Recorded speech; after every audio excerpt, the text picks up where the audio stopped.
An anti-Semitic policy against a group of Jewish teens, or the simple result of disruptive behavior by unruly youth? In a controversial incident, some 50 students from a Jewish summer camp were forcibly removed from an airplane at an airport in Spain after loudly singing Hebrew songs aboard the plane. They were told by the flight attendants to stop singing and that the police would be called if they continued. Video from the scene shows police handcuffing a woman, supposedly the camp director, held down to the ground.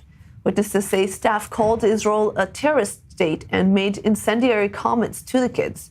The airline, Vueling, says that the teens were engaged in, quote, highly disruptive behavior and adopted a very confrontational attitude, putting at risk the safe conduct of the flight.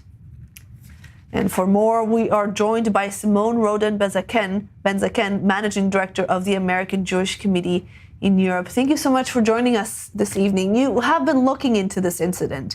What more can you tell us about what actually happened, and what do you make of the story? So listen, the reports are, frankly, they're conflicting reports. There is the Vueling version, but there are also passengers on the flight, including some of the kids themselves and the families, who don't speak of an anti-Semitic motive. They all speak of the fact that Vueling was indeed probably reacting pretty harshly, that the police, without any doubt, overreacted. And then on the other hand, as you mentioned, there are those who say that there have been anti-Semitic or possibly anti-Semitic comments. So it's not yet entirely clear.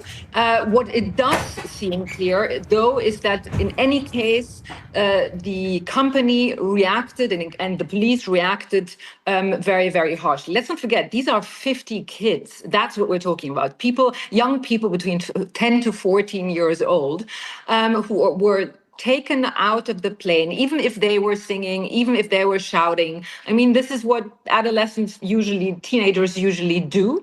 And then having to see the pictures that you're now showing, their camp director being handcuffed on the ground is frankly pretty traumatic. Now, what I do believe, though, is to some extent, what is symptomatic is the reaction that we're all having. I wanted to ask you about how the response has been, in particular from European Jews online, especially because this is really going quite viral. Yeah, and I think you're absolutely right. This is really the key question, because why is this going viral? It's because Jews over the past 23 months, since October 7th in particular, have been under such assault, have been basically witnessing every single day an anti-Semitic incident here,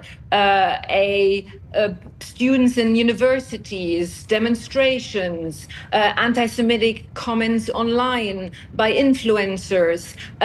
Over the last few days, even yesterday, there was an anti-Semitic incident in Nice. Of course, the incident where Israelis could not go off a cruise ship in Greece. It's been so constant that people within the Jewish community just assume right away that it's anti-Semitic. And obviously, it also reflects the worry of so many Jews and so many Jewish families over the past few weeks who were afraid to send their kids to Jewish day camps and weekly camps. I'm a mother. I have two of my kids who went on camp. Of course, I have been wondering about their security and about what this potentially means. So I think this is really the real issue, is that what it reflects in the state of mind of Jewish communities across Europe. All right, Simone Rodan-Benzaken, thank you so much for joining us this evening and breaking this down for us. Thank you very much.